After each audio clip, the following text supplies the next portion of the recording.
Hello, everybody. Welcome. We'll just let everybody come on in.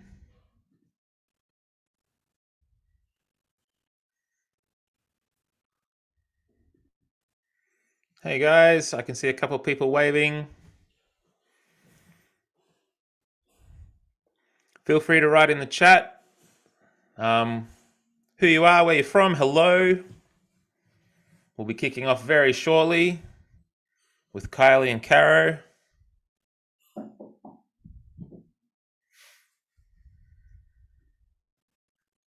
Hello, Kira.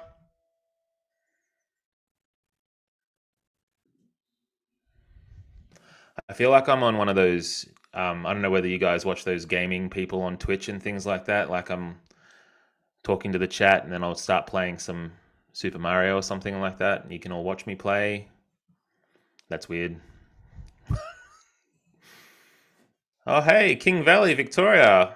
Nanette, hello. Hello, Susan. Ah, so cool. You guys are from everywhere. Northern Beaches, Petra, hello.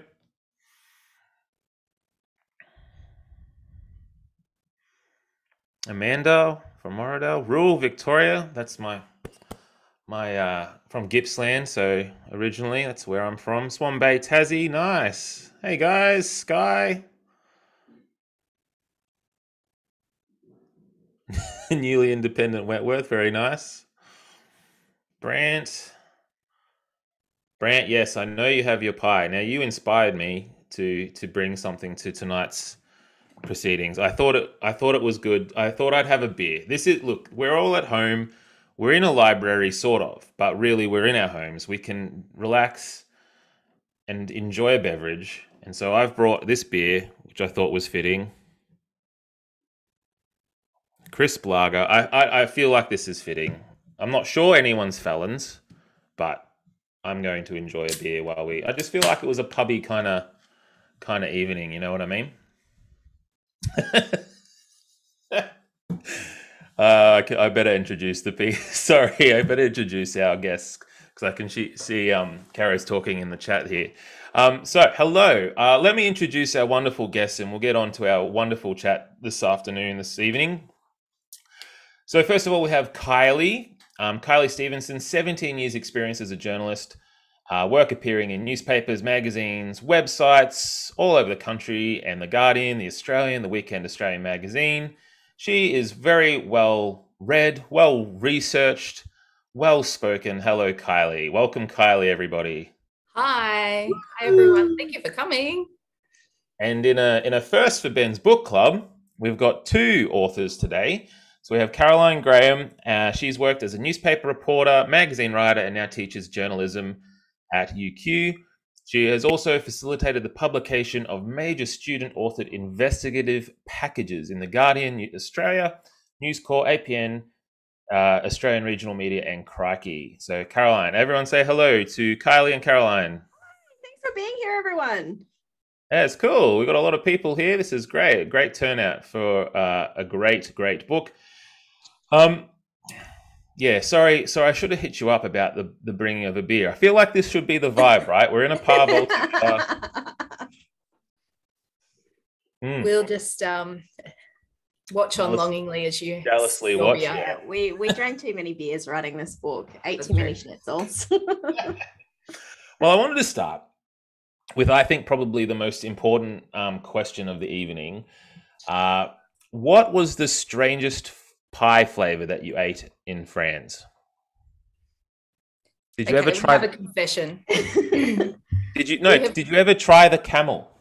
We did not. We haven't ever eaten a pie at France. And it wasn't an active choice, actually. Are you sure? The thing is, it's not a very long walk over to France. It's only a couple of 100 meters, but it is so hot in Larrimah that we've tried to always do it in the morning. Yeah. And so I feel like I don't know what time of day is the cutoff for like when it's too early to eat a camel mince pie. But I reckon anything pre 11 a.m. is too early for camel. I think is there ever a right time for but you've never tasted camel like that?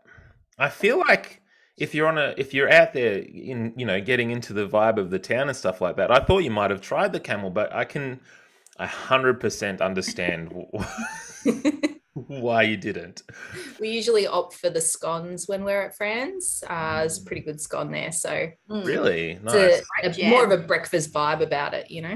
And did I hear right? I heard on the rumor mill that Fran no longer is the runner of Fran's. Is that correct? She doesn't own Fran's. Yeah, that's right. Fran left a couple of years ago. She left Larrimah to go down to Melbourne for medical treatment, and she's been there ever since. Her grandson, Brent, has been running the tea house. He's a delightful young man. We've spent quite a bit of time with him, and he makes a great scone, actually. Did he maintain the actual camel mince pie, and I think there was a buffalo pie? Does he maintain all that stuff as well? He's doing buff and crocodile and stuff. I'm not sure about camel specifically. He was He's doing always- his own spin was a spaghetti bolognese pie, which apparently is great. Yeah, he's always at us to try this spaghetti bolognese pie. They're really breaking ground over there, aren't they? Yeah. Just a reminder to everyone in the chat, if you're new here, this is Ben's Book Club. We're really encouraging all of you, if you have questions at all, I'll be reading out your questions to our wonderful panelists today. But if you've had any experience of going to Fran's or anything like that as well, or just any knowledge of Larrimah, we'd love to hear from you as well. I'm going to start with a big question here, and this is just something that struck me, because as I was rereading the book, I feel like there's a lot in the Australian pub that really is... The Australian pub obviously is an Australian icon, right? And you have British pubs, but then the Australian pub, there's something uniquely Australian about the Australian pub. What do you think is captured in sort of our national character within the confines of that iconography of the Australian pub? What about the Australian pub is so Australian, do you think? Look, I mean, certainly in the outback, like a pub isn't just a pub. Like it's doing so many things. It's a post office, it's the local shop, it's selling souvenirs, it's a zoo, it's a museum. But like also for people on surrounding stations and stuff, like it's also where they come to get their news, to gossip about other people. And I reckon one of the big things is just the stories that get told. Just this place where, you only have to have the most tenuous of links and someone will start telling you an incredible yarn about, treasure hunting or buried World War II stuff or self-decapitating emus or a ghost in a Model T they saw out the back once. Or, I mean, we spent a lot of time in pubs and it's the stories that make them incredible, I reckon. Yeah. Do you feel like we kind of miss that in our day-to-day busy workaday lives? Like just speaking from my own experience, like I don't remember the last time I've had a really great conversation with a person and actually heard a story. Do you think the pub is like the perfect venue for those stories to come to life? Yeah, absolutely. Everyone's relaxed and having a good time, enjoying a beer as you are tonight. Yes. And yeah, I think that the stuff that spills out in a place like Larrimah is probably maybe not more extraordinary than what you would find elsewhere, but certainly, if you can head outside the cities and head into those rural and remote areas and visit those kind of pubs, those are the people who, they see someone arrive and they're like, oh, great. Someone who hasn't heard my stories that I've been telling for 50 years. Yeah. Fantastic. Come on over. Let me show you this thing on my phone where I took photos of crop circles. So, I think that it's something that we probably do miss a little bit when we're in cities. And there is that thing that we write about in the book where the remoteness is both the appeal and the problem. People feel excited about this remote pub in the middle of nowhere and it's this icon and it's, part of Australia, but also driving 8 hours for a beer is not really how you want to spend your weekend, I suppose. No. Yeah, I grew up in rural Victoria, and so I do remember the pub being quite a different sort of feeling to the pubs that are up here in Queensland, because I live nearer to Brisbane City. But up here, when you go to the pub, you sort of just keep to your little Mm. circle, and you get your beers. You might have a chat, but you have to. It's not as maybe social as the pub in country towns. Like I remember the country town I grew up in, which is in Yarram, Victoria. It was just wall to wall characters, and you would walk in and you would just know everybody, and everybody treated everybody the same way, even though that was kind of bad sometimes. I don't know. Yeah, I guess reading your book made me miss all that stuff. I guess it made me miss having an interest and a curiosity in people's stories, which is, everything in your book. You're so interested in all these different characters and all the different ways that these characters' stories collide and whose story is more accurate. But yeah, I guess I wanted to just say, you made me miss being a social person, I guess. So can you take us on the journey of how you two came to actually be such great collaborators? I mean, you've written a book together. I imagine that's kind of like being married to a person for a short period of time, that intensity of relationship. So how did you two get to know each other and then come to write a book like this one? So we actually worked together in a little newsroom in North Queensland up in Mackay, the Daily Mercury, and we're friends kind of as part of that, and just stayed in touch. We've done like writing retreats together, and so Kylie has an interesting yarn about how she got to Larrimah the first time, but it's really funny with the collaboration. I think everyone always asks that question a little bit carefully, like how was it writing a book with someone else? Well, I think we expect like some throwdown arguments about, this sentence doesn't work and laptops go through windows, but that's not what it was like. But like, I mean, you've written a book on your own. Like, it's pretty hard and pretty lonely.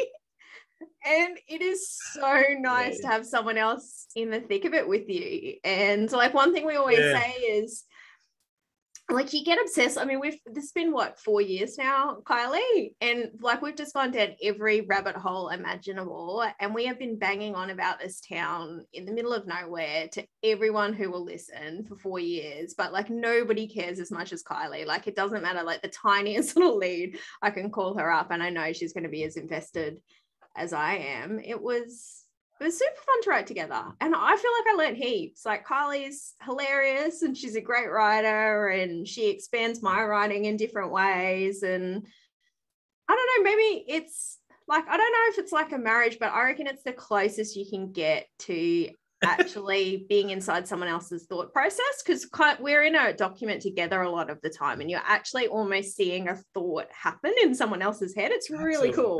That's really cool. Yeah, that's interesting, because I guess even in the tightest of marriages, I mean, you're still talking with each other, but like you say, you actually sort of mind melded together, which is pretty incredible. Kylie, how did you come to this story and to write this tale of Larrimah? So I first went to Larrimah in 2016 to do a writing retreat, which sounds a bit weird. It is a bit weird. The NT Writers Centre, there was an author up here in Darwin. His name was Andrew McMillan, and he wrote all these fantastic books. The Intruder's Guide to Arnhem Land is one of his well-known titles. And when he passed away, he left some money to the Writers' Centre to establish this retreat in Larrimah, because he used to go there and write and used to, I don't know, find some sort of inspiration there. He loved the place so much, he actually ended up being buried there. And I went with Paddy, actually, and Barry Sharp, the old publican, to put the tombstone on his grave, because no one had done that. Yeah, there's photos of us out there in this tiny bush cemetery. There's, I think, 5 graves there. Wow. And yeah, we went out there and put this tombstone on. Now we've been out there again since, Cara and I, to help put up the tombstone for Barry Sharp's grave. He had sadly passed away. I'm sorry, I didn't know he'd passed away. When did that happen, can I ask? Barry passed away. He sold the pub, and he remained in Larrimah for a little bit longer, but he was pretty unwell. Yeah. And yeah, he passed away in when would it have been, Caro? 2019? It was just before COVID. Yeah, it would have been then. Yeah. Late in the year. Well, that's sad. It's kind of sweet that he's been memorialized in your book, though, hey? Yeah, and his daughter is just a lovely woman, and we've met her a few times along the way. And yeah, she always has really nice things to say about the book, because it's kind of this story of her dad's that no one else had written down in all those years, which is really special and important, and part of the reason we did this. That's lovely. Yeah, so I did this writing retreat, and I found the place really interesting. I found the people really interesting. I met Paddy. He would sort of be at the pub most afternoons having a beer, and I'd sit and have a yarn with him. Everyone who came in there just completely fascinated me. So I sort of came away, and actually while I was there, I was messaging Caro. There's no mobile reception in Larrimah, but there is some Wi-Fi at the pub, and I was just messaging her the whole time with these extraordinary stories. And I sort of came away from there and decided that I'd like to do more. So I wrote a bit about the place, and then I was pitching a podcast. I was in the process of just pitching a podcast about this funny little town and the people who live there and its history. And in the process of pitching that, Paddy disappeared, and it sort of all became a bit more urgent. So yeah, Caro, I was very thankful when I called her in the middle of, or the very pointy end of her PhD, and said, can you please come and do this with me? And yeah, it was really great working together. Like Caro said, I learned so much working with her and just trusted her completely. And it was really fun when we were in that document together, because I'd be writing and I'd be thinking, oh, I wonder how she's going to react. I think I've got something good here. And you're kind of writing it, and then we'd be on the phone at the same time, and then I'd hear her laugh or something, or, say that she liked a line I'd written. That's amazing. It's sort of like you're sort of like musicians, aren't you? You're sort of composing at the same time, and someone came up with a nice riff and the other one likes the, oh, yeah, that's really cool. Yeah, that's, and conversely, though, like Caro would sometimes be like, that is crap. And I would just go, and like normally that kind of thing would really wound me, but I'd just be like, yeah, okay, I believe you. Like, you're a really good writer, and you know what you're doing. If you say it's crap, it must be crap. So to go, yeah, and you have trust too, right? Like, and I'm sure there's enough bank in, like, enough encouragement over all the years that you've known each other, where you go, okay, yeah, well, that might have been crap. Yeah. It's a bit easy to get to that point. I'd like to read up a couple of things that people have said here, because there's a lot of people are really expressing how much they love the book. There's a quote, there's a thing here from, there's a lot of talk about they want a TV or film, TV show or a film based on Larrimah. Jackie Weaver as Fran, Brandt is saying. I think that's good casting, yeah. Yeah, brilliant piece of casting, yeah. Bush pubs are very friendly. And this person here said, Vida said, I haven't read the book yet, but now I really want to. So yeah, it's awesome. I think it's actually available on the Libby app until the end of the month as a free, anyone can loan it at the same time. So no matter how many people have it, you can borrow it that way if you're interested in reading it. John said, you two just bounced ideas off each other so well. Susan said, Larrimah, I love the book. Larrimah pub reminds me of a pub we stayed in just off Stewart Highway. I think that seems to be a lot of the reaction, is that you made it feel... It's interesting, isn't it, that Larrimah is so unique, but then it also feels like every country town in Australia. We're really, I think, fascinated as a country in those rural pubs at the moment, and rural places. It seems to be a lot in crime fiction as well. Why do you think Australia is particularly interested at the moment in these small town stories? I mean, I guess in a crime context, I think we kind of have a deeply held, whether it's the suspicion of the Australian landscape. It's such a harsh place. It's such a lonely place. But I think that sort of sense of darkness about it is also countered by this sort of weird collective ownership we have over it. Even like we're proud of it, right? Yeah, absolutely. And that idea of existing despite your surroundings, I think, is very, very part of the Australian psyche. Sorry, I'm laughing because Nicole said we're interested because there's so many places to hide a body. I don't know whether you saw that. Yeah. I mean, and that's like, it's part of this case too, because the landscape is so harsh. Like, that is very much part of it, is that it's really difficult to pin down an answer out there. But I think we also have this nostalgia for a simpler time, and it's really representative of that. Like, it's been one of the really nice things about working on this is people just keep coming up and telling us their stories about incredible people they knew, whether it's, you know, uncles or family members or a place they went to on holiday, or and that's been really, really nice to kind of hear all of those yarns too. Yeah, that's cool. Let's go back a little bit to, I want to talk about the podcast because it was a massive success. It won a Walkley Award in 2018, I think. But why did you choose to make the podcast first? And was it a really fun experience to go and collect those real life interviews and to put them all together? Like, what was it like making the podcast together? Yeah, I think my initial idea that a podcast was the right medium was because when I was down there that first time, everyone's voices were just so unique. And I just feel like we don't really hear those kind of stories as much as we should, particularly from older Australians. Everyone in Larrimah, almost everyone, is over the age of sort of 70. And they just lived these huge lives that were just really interesting. And and I felt that the best way to tell that story was for them to tell it themselves in their own words. Yeah. So that was kind of the idea behind the podcast initially. And I think we had a lot of fun doing it. It's a very different way of writing. We were on the tightest deadline you can imagine. We went down there, recorded all the interviews, wrote it, produced it, and had it out within the space of 5 weeks, Caro, something like that. A little less.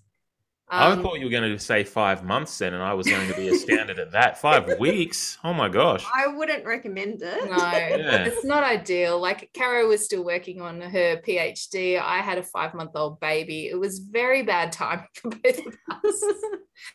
It's quite remarkable that you put it, like, it's so well done. It's so well produced. Like, that's remarkable. Thank you. Yeah, it didn't, at the time, it just felt pretty, I don't know, pretty horrific, really. We were working sort of 15, 16-hour days and then just getting up and doing it again. I remember this one day where we were trying to fix something we'd done in an episode, and I was like breastfeeding and crying, and Caro was on trying to get out the door to get to a meeting she had to go. It was no. It was not, it was not smooth sailing, but it was definitely fun. And particularly, obviously, the time down there in Larrimah, we spent a week there. As I said, I had a very small baby. My husband came and cared for him, and we'd go and do an interview, and then I'd duck back and breastfeed him, hand him back over, off we'd go again. And he came on a few of the interviews with us. And that was a really cool, great time. We really, really enjoyed spending all that time there with all those people. Yeah, and what an adventure too to have with your family, right? Like, you guys will take that with you. It's the parts of our lives that get so messy sometimes are also the adventurous, strange things that you remember when you're a bit older, hey? Yeah. Can I ask, have you heard from the residents? Have you heard from them since the release of the book? What were their thoughts? Anyway, we'll get into how you've painted them because I think you've done a really awesome job at it. But first of all, what are their thoughts? What did they think of your book? So for the most part, like, people who'd been involved in the process, we did offer them the opportunity to read their section. Some people had read the whole book. So we're really transparent about what we were doing and reasonably consultative. And then after the book was published, we launched it in Darwin and then drove down together with our 11 copies and handed one out to everyone.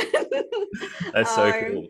Yeah, so look, for the most part, they've been so generous and supportive and warm about the whole process. Kylie already mentioned kind of Barry's family and their, I guess, happiness that there's been a record there. But I think maybe across most residents, like, they all have these rich lives and these incredible stories. And Paddy's disappearance is obviously something substantial that's happened in the town, but it, for many of them, is not the only thing that's happened in their lives. And they've all got these, just incredible stories to tell in their own right as well. And so I think maybe because they are all getting on in years, and there is a sense that is a record of their personal history too, which is something that was part of the urgency for us in capturing this. Yeah, it's a really I think it's a really kind and generous thing to do that, to hear a person's story. Like whenever I've been at like a writer's thing and being interviewed or something, I always come away from stage and I always find there's a whole host of people who just want to talk to you and want somebody to listen and sort of maybe, I mean, this is a strong word, but maybe like validate what their experience is and just to hear their story. And it's really cool that you have taken these 11/12 people and then you've memorialized them in this way. Like it must feel very validating to the people that you've put into your book. It's just struck me then that that's a really kind thing to do. You not only heard their stories. Like, for us, it was great. Like they were so generous and like these aren't dull stories. Like, it's not, no, that's fair point. Every time I walked into someone's house, they'd be like, "Oh, you know, like one of our favorite stories in the book. It's not a huge spoiler, but Carl and Bobby Roth, who live across the road from the pub, we'd probably been to see them like I don't know 8-10 times, and every time we go to see them, they just pull out another story that like anyone else would like play as their first card, just be like, this is the best story that's ever happened. But they told us this great story about how they were out. Carl was like clearing out the fish pond and he like moved all these lilies and the fish were starting to disappear and they couldn't work out what was happening. So he's part of these lilies and there is like quite a substantial crocodile in their fish pond. Yep. And so what they think happened is someone threw it over the fence as a prank and they hadn't noticed for a good number of years and it had grown quite big. So he calls like, you know, national parks and he's like, you've got to come, and Parks and Wildlife, you've got to come and get this crocodile. And they're like, yeah, no worries, we'll be there on Wednesday. And he's like, we go to Catherine for our shopping on Wednesday. So he's tied it up on a dog lead, put it in the driveway, and then put the sprinkler on it so that they can go out for the day. So like you're just at someone's house eating lamingtons and having a cup of tea and they're just like serving these stories up. So yeah, the privilege was ours, definitely. Yeah. Do you feel like sometimes when you're sitting there listening, like we chose the wrong life? Like, like our lives are so boring in comparison, right? Like this, like you say, this happens to them on a weekly basis. These out of this world strange experiences that you can put into a book. Sometimes it makes me feel really boring. I just have a 9 to 5 and come home. I think Carl and Bobby would make anyone feel boring. They are just endlessly, like Caro said, you know, you go there and they pull out something. When we took the book down there to give them a coffee, and I had my son with me and we went out the back, they've got a pet python. And I said, oh, where did this python even come from? And Bobby goes, oh, yeah, like when we lived in Alice Springs, someone brought in this clutch of eggs and they were all shriveled up. And, you know, they said, I don't know, maybe you can do something with them for the museum, because they worked for the museum. And she realized that there were snakes in them and that some of them were still alive. So she hatched these eggs and gave these snakes CPR so that they would come back to life. And then one of them is now their pet. Like 25 years on, they still have this snake. Sorry. What is that instinct to give us a baby snake CPR? I don't understand. I don't know. That would not have been my instinct. I'm sorry. No. Well, they are very much animal lovers, as are a lot of people who live in places like Larrimah. Yeah. Yeah. That's kind of, just fearlessness. Like people are just very at home in their environment and tough. Like they're tough, right? Yeah, really tough. Yeah. I mean, Bobby is, you know, this slip of a woman, and she, I mean, they were both a volunteer firefighting service and accident service, but like she tells one story about Carl going out of town for the weekend and she like fought 4 bushfires and attended to accidents, and she's an extraordinary person. Yeah. I just seen this comment. Can you see the comments, Kylie? Yeah, feel free, take a look. Which one are you looking at? Oh, very snakes, slow very slow heart rate. Don't snakes have slow heart rates? I have to say the comments have been the nicest. You've got the most delightful audience here. They are. They're awesome. They're awesome. Hey, I love them. I really like this question here from Gemma. Are they selling the book at the pub? I imagine they're capitalizing on the success of the book. I'm not sure, but it is being sold at Fran's. Brent has been selling it. I think he's even signing copies. I think Fran might have signed a copy and sold it somewhere too. So if you can, I want to see the Fran book tour. I think that would be great. Can we talk really quickly about the tone? Because I love the tone of it. It does feel like, this is why I've got the beer and the flannel on. Like, we're sitting down at the pub, and this is what your book really evokes, I think. Like, we're sitting down the pub, we're having a yarn. But the other thing I wanted to point out and make mention of, and I just want to talk about the construction of it. I just feel like you were really honoring of all the people there, that you treated them with this innate kind of sense of worth and value as human beings, and you didn't laugh at them. And I feel like, because I watched the Current Affair portrait of Fran, and there's some pretty awful things. Like, the whole tone of it is just sort of to, hey, look at this stupid person who lives in the bush and makes stupid pies. Was that like, I think you're both very kind and lovely people, but was that something that you had to put in work at putting in the book, that tone of a generous spirit towards these people? Yeah, for sure. It was one of the things that was probably most important to us. And sometimes in those early drafts that we did, we'd take it too far and we'd read it back and go, that is not that person. We're making them out to be something that they are not. And we'd have to rewrite. But certainly, like, we have a genuine warmth for all the people there in Larrimah and the people that we met further afield as well. And we really wanted that to come across in the writing. Because as you say, you know, we wanted to be respectful and to, I guess, honour, you know, the interesting lives that they've led and not detract from that by trying to, you know, make judgments or, I guess, yeah, be disrespectful or rude. Yeah. I think also just this awareness that, like, you know, that there is a very real trauma at the heart of this, that someone has disappeared, and that none of the context around that is humorous. And I think, like, we wrestled with that so much. I think on our first drafts, we really tried to play it straight. And we just were missing all of the magic of this play. So we knew that had to be in there. But we also never wanted to make light of, yeah, what is almost certainly the loss of someone's life. Yeah.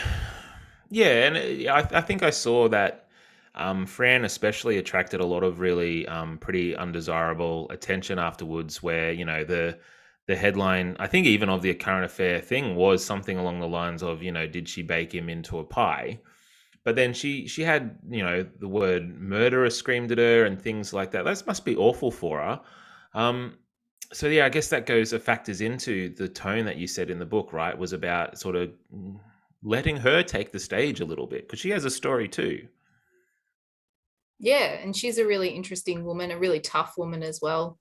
You know, not many people would decide to open a tea shop in the middle of the outback, you know, so far from, you know, any real regular clientele. She's got to rely on the passing traffic. It's a pretty risky business that she's entered into, and that in itself is pretty fascinating. Yeah, and that she ran it for so long as well. Just she's yeah, that's full on tough. I don't think I could do that at all. Narelle is saying here that she felt a bit disrespectful laughing, but there were some very funny bits. I think that's okay to laugh, because there are some funny bits. I think even the residents would probably enjoy telling these stories and getting those reactions from people, right? I especially liked the chapter titles. I don't know how many people in the comment section just were so, I love them so much. Did you love coming up with some of those? It was funny. Yeah. We actually didn't have chapter titles, and our editor came back to us and said, you need to have chapter titles. Mm-hmm. We just sat there and went through and were like, let's pick out 3 things, or no, we picked out like a list, didn't we, of each chapter, the things that kind of stood out, or, you know, lines that we thought were funny, and then we narrowed it down to the best 3. And well, my favorite one was a half liquefied chicken, a pop band attacked by termites, and the word murder. Just, you feel like you're in a pub. You feel like you're about to hear just the best story ever told, right?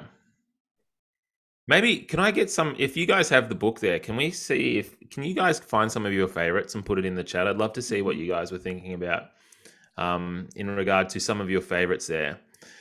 Um, let's go down here just a second. I was interested in the structure of the book because obviously we're focused mostly on the disappearance, the very tragic disappearance of Paddy. And the whole book is sort of diving into his backstory and then the circumstances around that disappearance. But you sort of use that as a way of looking at all of the different areas of the town as well. Did you, when you structured it, did you have like an overarching plan of attack, or did it? Yeah, I guess that's my question. How did you go about putting all this together? There's such a big array of things to put in there. Yeah, we made that mistake. I think we said in the book at some point that we came in and we were just like, look, it's 12 people. Like, we'll just talk to everyone. It's a pretty neatly contained story. We'll be done. And obviously it turns into this big sprawling mess. I reckon we probably tried 8 or 10 different structures. And it's complicated by the fact that there are 2 of us as well. So like that simple first person didn't quite work. So we've ended up with that collective we voice. Yeah. And we knew, like, because we're navigating several time periods, and so I think the most logical thing was to kind of put information mostly in the order that we found it, and then to flash back to that so that there was still that sense of urgency around the case. But it wasn't like we kind of woke up and neatly went, hey, this will work. Like, we tried everything. Yeah, we really did. And like the problem as well was that we probably over-researched. We read, as many books about the outback as we could find. We went through the archives. Cara went all the way down to Adelaide to get this book that this man had written, that he'd served in the war during the war in Larrimah. Wow. So I went down. Worth it. Yeah, it was really worth it. I went down to the archives. It's great. I went down to the National Archives and the War Memorial in Canberra. Wow. But then what would happen was we'd find something really extraordinary and it didn't fit anywhere, and we'd just be trying to find the spot to put it. And so a few things that we really loved did get cut. But then the one thing that we really tried very hard to get in there, and we were so pleased that we did, was the bachelor pumpkin. So this back during the 1930s, the town of Bachelor, it's an hour and a half south of Darwin, they had this experimental farm there, and they grew this pumpkin, which was the largest pumpkin in the world, apparently. And they, were about to take this pumpkin on a tour of Australia to show everyone, this amazing world-beating pumpkin. And the night before it was due to leave, someone stole it. And they had, trackers out looking for it, and the police were on it, and no one ever found this pumpkin. They found some remnants of it many months later, apparently in the bush. And I came across this story and I just kept hounding Caro, like, how are we going to get this in there? We can't, can we? Like, there's no way. And then somebody gave us a tip off that Paddy's dog Kelly might have been in Bachelor, and we were like, yes, we're going to Bachelor, and the pumpkin has made the cut. I was going to ask if there were any like massive things that you had to cut, because you wrangle so much in here. There must have been these gems. A few people in the chats have also asked about a sequel too. So is there anything like that really strikes you? I mean, here's an opportunity, right? Is there any big story that you just couldn't fit in there that you'd really love to tell? It's like, I guess maybe the other stories were stuff that happened in other places or that were totally irrelevant. So we found lots of great stories in Daily Waters, which has its own like kind of checkered wild history. In the book we have, we're in Tennant Creek and we're looking for 3 men who are all named Tony, and we don't have addresses or phone numbers for any of them. But in the process of looking for them, we found someone who had this extraordinary story about his family and his links to bushrangers. And so those were the sorts of things that were kind of peripheral to the story, but were incredible things that happened.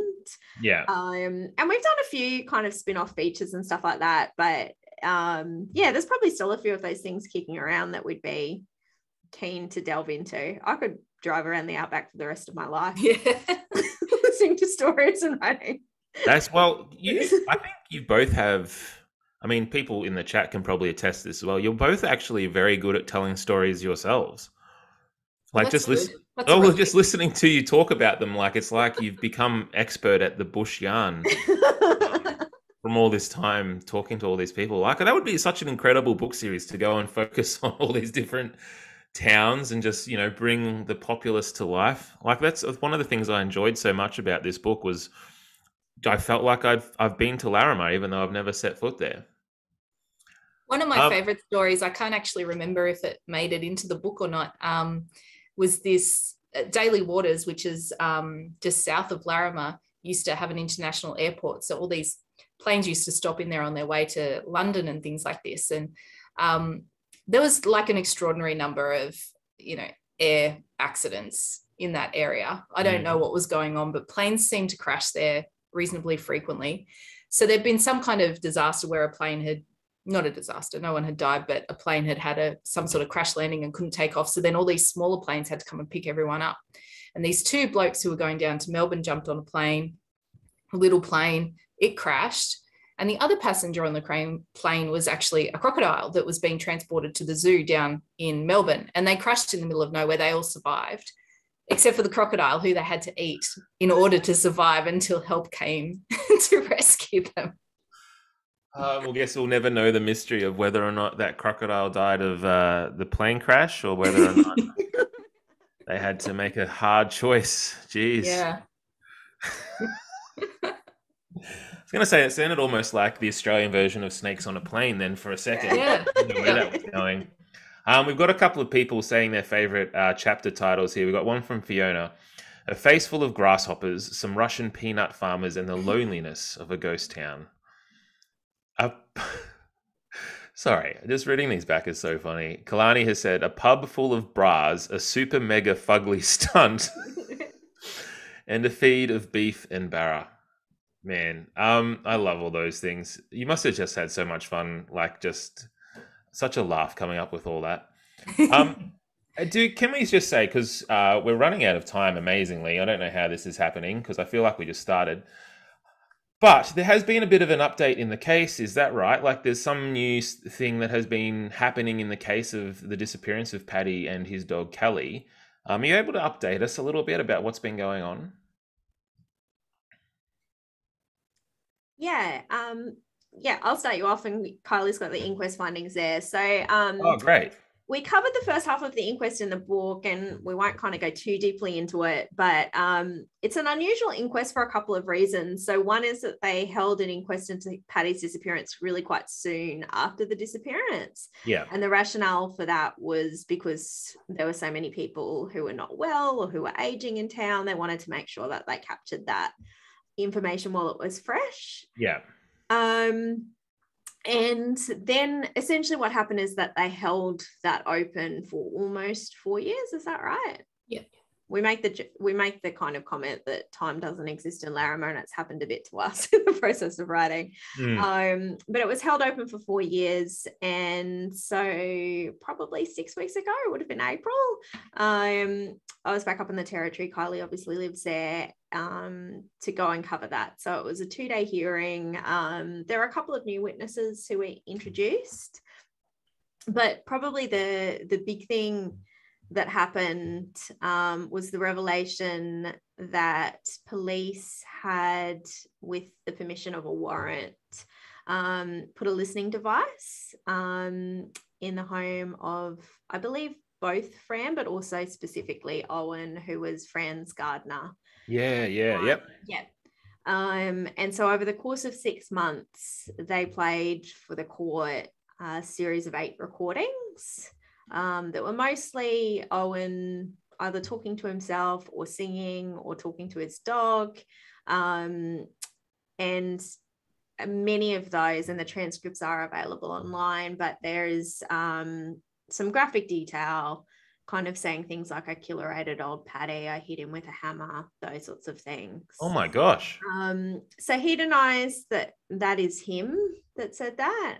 They're really strange tapes. It's really kind of hard to know what to make of them because they're in this strange format.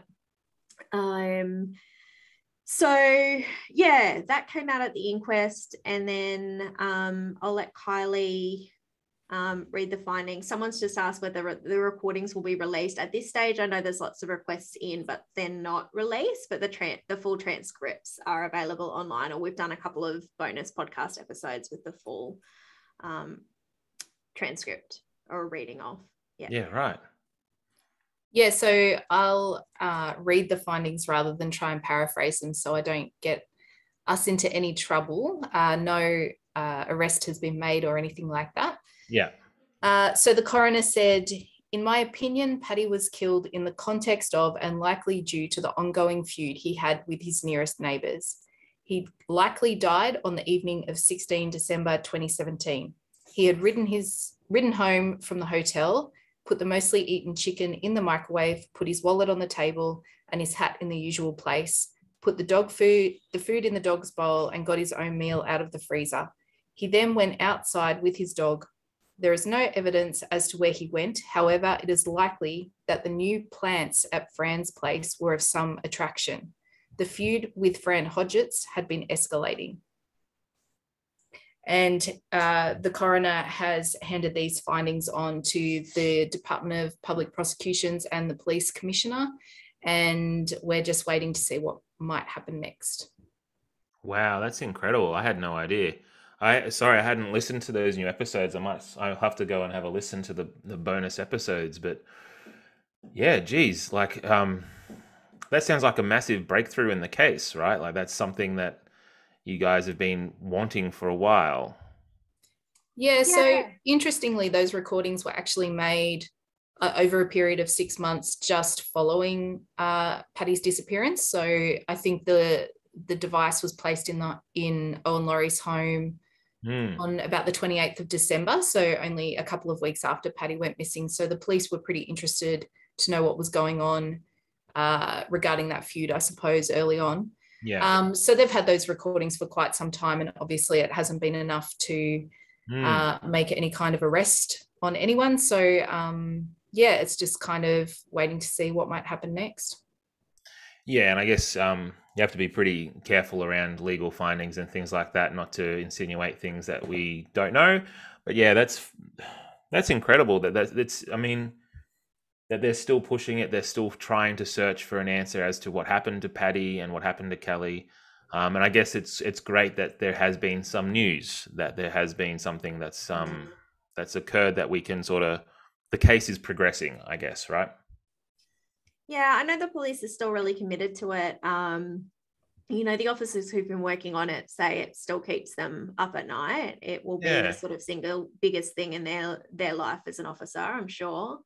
But I think also, I think one of the things that's hard about it is that for people who love Paddy, it's still not really closure, and it's not a firm answer. And it's not. So all the way through it, I mean, we've maybe got more of a sense of it now, but the ambiguity is difficult and it's unsettling, and it's not closure yet. Yeah, I was going to say that was sort of I love your book, but that was one thing. I don't think it's a negative. I just think it's a different sort of book in that, because it is a true story. Normally, when you're reading about a mystery or a murder mystery or whatever the case is, when you're reading it, you're sort of waiting for the twist at the end, and then for the good guys to get the bad guys and the conclusion right. But you have to end it in where we end, which is this ambiguous kind of sense of, I guess, injustice, right? Yeah, absolutely. And it's something that we really struggled with. I don't know that, we tried very hard, obviously, to try and find out what had happened to Paddy, but I don't think that we, rated ourselves over the police investigators who'd obviously spent a long time, the detectives, working on this case. So it was something that we were kind of grappling with, I guess, the entire time, because we knew that there was a very good chance it wouldn't be solved before we'd finished our book. Yeah, thank you for that, Kylie. John, sorry, I'm just reading a comment from John saying, such an interesting chat with you both. And John's had a personal connection, which is really interesting too. So that's really great that I guess the people most close to the actual real life case feel like you've done justice to their stories and their life and the personal connections, which, I mean, that's the biggest compliment of all, right? Like, that's what that was what you'd be hoping for above any sort of critical response, I imagine. Yeah, 100%. Absolutely. Yeah. Paddy's good friends, Karen and Mark Rayner, who we stay in touch with, they and a few of Paddy's other friends have said to us, Paddy always wanted to be famous. And obviously this is not how someone wants to be famous, but they seem to think that he would be quite chuffed to know that he's remembered and that, there is a record of him. Yeah. And you actually got to meet him too. So you're writing from a personal relationship that you had with him. You got to hear him speak. You got to actually spend time with him, Kylie, right? What was he like in real life? Like, how would you describe him? It's so funny. People always ask me this, and I just feel like I don't have a very good answer. He was a guy in a pub that I chatted to, and the thing is, when the guy in the pub is in the Larrimah Hotel, he's kind of competing with a bunch of other people who all have incredible stories. So he was just kind of in amongst them all. But what I did discover when we started writing this book, we went out to a place where Paddy used to work called the Heartbreak Hotel, which is out near Borroloola in the Gulf. Yeah. And we realized that he would have been working there. I went through the Heartbreak Hotel when I was a teenager. I went on a school excursion type of thing around Australia, and we ended up going to the Heartbreak Hotel. And what I remember of the Heartbreak Hotel is that this bus full of school kids pulled up, and all the men sitting on the veranda drinking beers all mooned us. They all pulled their pants down. And what we realized when we went out there and met people who knew Paddy from that period, that he was probably one of the asses that I saw on the veranda of the Heartbreak Hotel. So it was a pretty, a bit of a practical joker. I just feel like that's the most beautiful wrapping up conclusion. Like, we've come home in a very uniquely Paddy Australian way, right? Like, that's so special. Do you mind if I fire a couple of quick questions just from the chat just to finish up? I just think there's some really good ones here. So Gemma's asking that you both never really got to interview Owen, that he was always a bit, I think, reluctant to be interviewed and things like that, kept private. Was that just why you never interviewed him, just because he just didn't want to be interviewed? Yeah, not for lack of trying. We obviously haven't hounded him sort of current affair style, but we've reached out through other people. We've written a couple of letters. We saw him, and he's just I think he's a bit of a hermit as well, and he's always kept to himself, and so it's fair enough. People don't want to talk to you all the time, and not for everyone. Totally fair.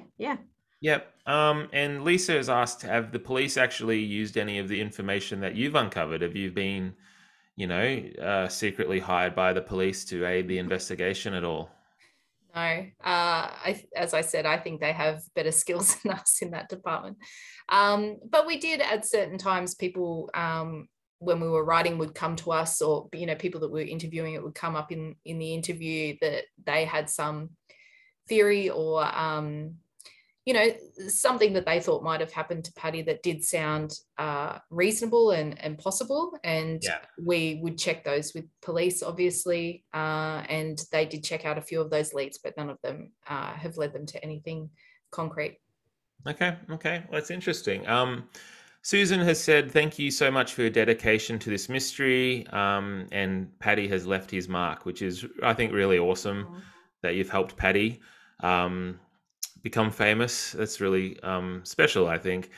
And then EJ has said, lovely tale. Found myself smiling so much. Thank you to you both for writing it. I just, feel like there's a lot of love in the chat for the book today. So I really want to thank you both for being a part of the chat. We are unfortunately at the end of our chat time.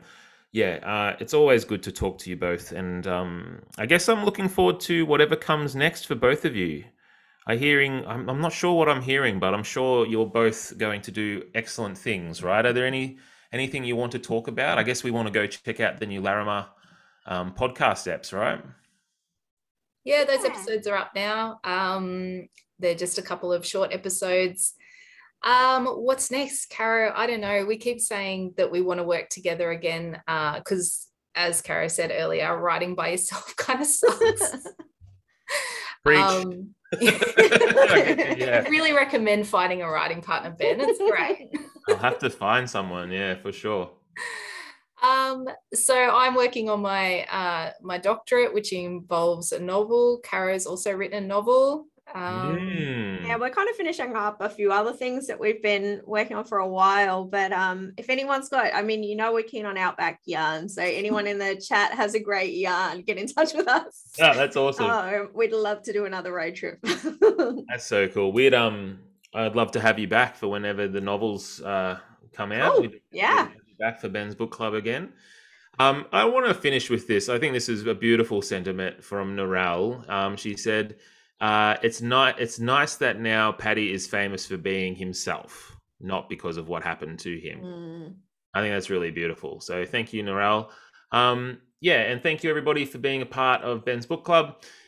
Next month we are looking at Robert Lucans's book, Loveland, which is, so I think on the 1st of next month, that book becomes available on Libby non-exclusively, so everyone can get it. But I think Larrimah is still there until the end of the month. So if you haven't already checked it out, make sure you do check out Larrimah. Make sure you register for next month as well with the Robert Lucans. I just feel like I'm enjoying doing these so much. Like every month it gets better and better. So thank you, Caroline and Kylie, for being a part of Ben's book club. And thank you, chat. Thank you, everyone, for being a part of it. Thank you so much for having us. And thanks for all the beautiful comments in the chat. Yeah, so lovely. Thank you. No worries. All right. We'll see everyone next month. Have a safe month. And yeah, hopefully both see you soon at something soon, right? In real life, I hope. That'll be good. All right. See you guys. Bye. Bye. Bye, everybody.